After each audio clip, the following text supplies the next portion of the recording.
I've been trying to get back into reading because I used to love reading and now I can't really pay attention to books anymore.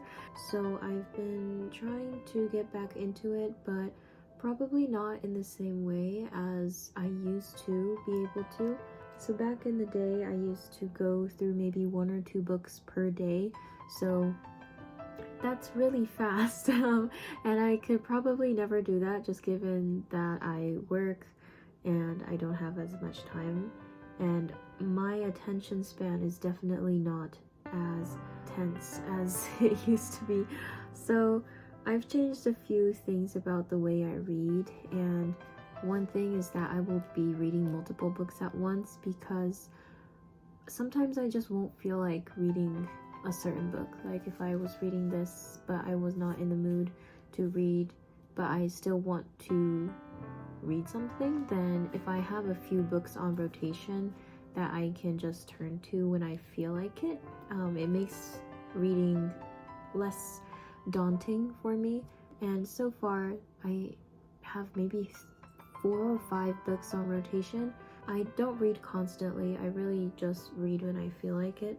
But these are the 2 that are from my current rotation. So this one is a non-fiction book, and it's written by Chiba Yuya-san. This one is called Sensu no Tetsugaku, and I think in Japanese the word sense is used in a very liberal way. I think it has a different connotation than the original English word for sense.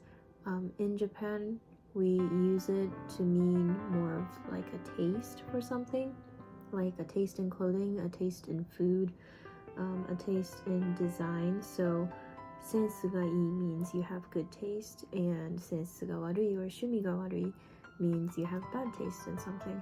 This book is currently talking about where I am, which is page 62, I think, so I'm not very far into this book yet.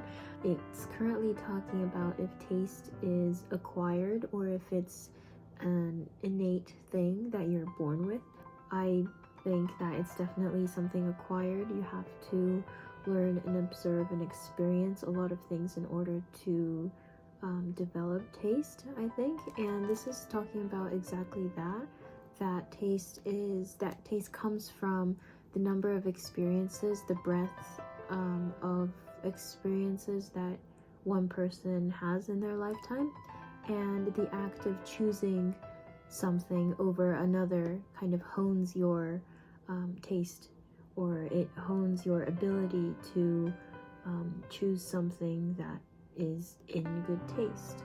This one is, I put a cover on it, and it's a pink cover because this also has a really pretty cover. It's called Nagai Tabi no Tojo by Hoshino Mikio-san.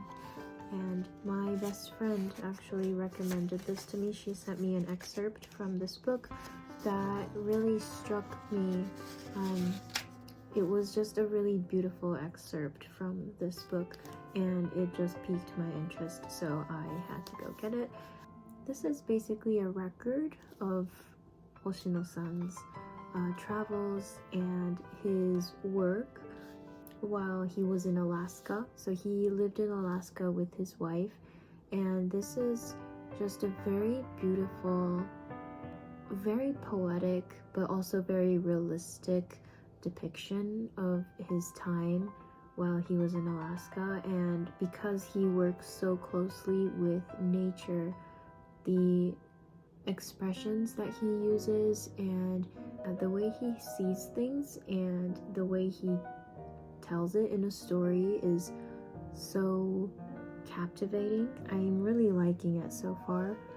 I think even if he lived in such a cold and frigid and kakoku in Japanese it would be kakoku, in such an environment, he always finds the beauty in the most desolate types of environments, and that is something that is really respectable, and it really teaches me something about perspective. I think how perspective can change one's view on something completely. I'm currently enjoying these two books a lot, and hopefully I can get through them by maybe March is a bit ambitious, but maybe in April I will be able to finish these two books.